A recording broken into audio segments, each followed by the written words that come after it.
So it was a beautiful day this morning and now it started raining. But this is a good day to finish this book. So I finally finished Mossflower, the second book within the Redwall book series. And so the way this book works is pretty much a prequel to the events of Redwall. This is way before the Redwall Abbey was built. This is back when the animals roamed the forests of Mossflower. Now, you do have one type of main monument, a couple, but the main one is Kotir, I think it's called. And the story basically revolves around, well, actually, Matthias. So Matthias is this legendary figure in the first book, and now we see him kind of at a younger age trying to become the legendary hero that he's so much talked about within the first book. So this is kind of that book. This is him going from a younger mouse to the warrior mouse, right?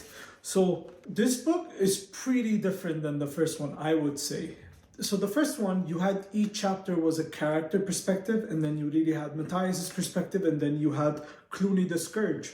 So within this one, each chapter in it, there's multiple perspectives.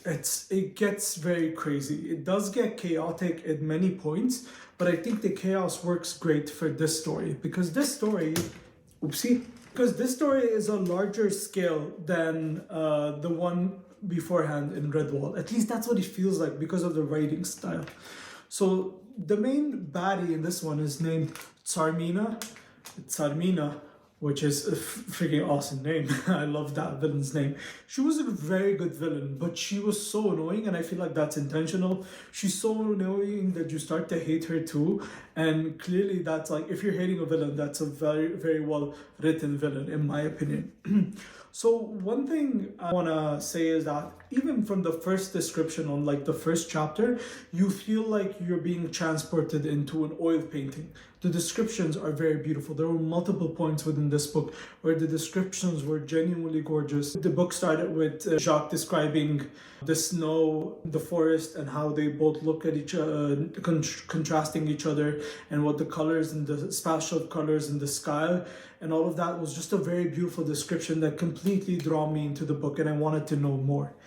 One of the biggest critiques of Jacques' works is it's very formulaic, right? You always have the young warrior who's trying to prove themselves, and then you have this baddie who always gets defeated by the end. Now, while there are elements within this book that feel formulaic, because I've only read 2 books so far, so there are those elements, but I would say those elements were done better in this book than the first one. You could clearly see Jacques getting better as a writer just by reading this second book alone. And I've heard many positive things about the third book, so we'll get to see what that one is like too. So one of this formulaic things that he does is the random quest. The whole story is happening in this one location.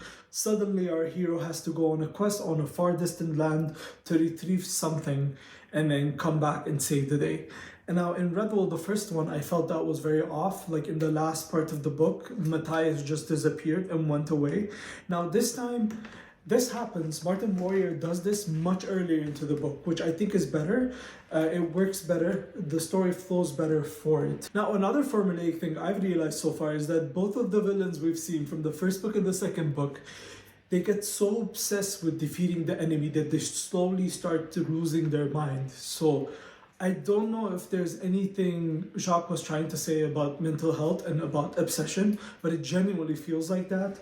Both Tsarmina and Clooney's Skirt just absolutely lose their mind by the end of the book in both cases. I found that very interesting. I didn't find many people online even talking about that. That said, I do like Clooney more as a villain compared to Tsarmina, just because Tsarmina was more annoying and Clooney felt much more dangerous. At least that's the vibe I got, because in Tsarmina's army and even herself, there's a lot of incompetence. There's a lot of unorganized stuff happening, but Clooney was much more dedicated, was much more motivated, and I feel like much more powerful in terms of strength compared to Tsarmina. What I really enjoyed, and I think the funniest part of the book, was this eagle named Aragolur. Aragolur is hilarious. So Aragolur is a giant eagle who's starting to slowly eat off people in the woodlands. And then he has an acquired taste for a certain type of animal. I forgot what it's called. And then the entire time in the book, he's just trying to find that animal to eat it. And it's the funniest thing ever. Stop it. Get some help. What I also love is the other formulaic thing about Jacques, but this one I absolutely love and I do not want to see go away, is his description of sitting down and eating on a table. Is his, like, there's so much food described in this book, and then at many points I wanted to stop reading and go try to recreate the dishes. That's something interesting I might do in the future, and I just thought that was hilarious.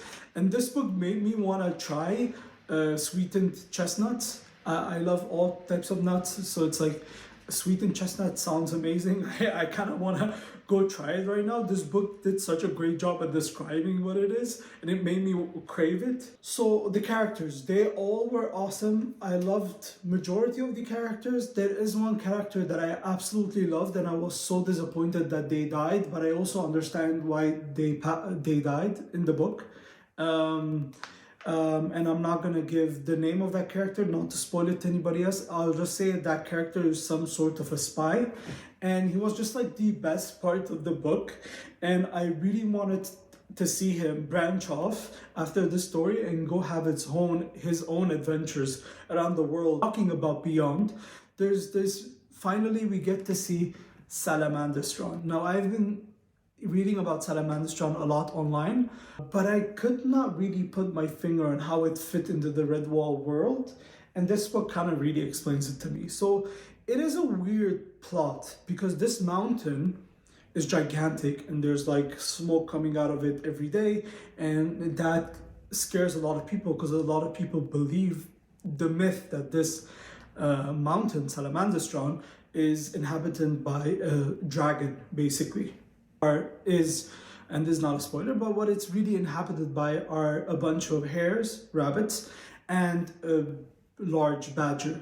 Now this large badger is related to one of the other characters in this book, and Lord Brock III, which you hear a lot about, and I know there's a Lord Brock III book later on, but that badger within Salamandastron is his son. So I found that very interesting. I love that there's so many different of these animals are related, and their stories kind of continue from one book to another, such as Matthias, and then before him there was Martin and Matthias, who's his spiritual successor, let's say. And then there's Matameo, which is Matthias's son. That's the third book. And I love how different family members become stories of their own. I just absolutely love that. That's so interesting because now that I was reading Mossflower, I saw a lot of references to Redwall that I absolutely loved, and I want to see more of that. I want to see an entire universe being created around these characters, and I think Brian Jacques is doing a great job at that. The one thing he didn't do though, because something happens in Salamandastron, I'm not going to spoil it, but something huge that kind of makes you question some of the stuff that's happening within the world. And he doesn't go in depth to it at all. Now, I do hope in future books he goes more in depth. Salamandastron, I want to know more about that. I want to know what caused it. I want to deep dig into the lore of this world because it's just so interesting. It's so much fun. And I love this one. I mean, I could talk about this book for another hour, but I'm going to keep this one short. Maybe one day I'll do a really deep dive on all of these books together and how the timelines and storylines connect. I just enjoyed this so much and it was awesome. I cannot wait for the third book. Brian Jacques is slowly becoming one of my favorite authors. And yeah, I'm looking forward to see what's next from his series. Thank you for watching. Have a good one. Bye-bye.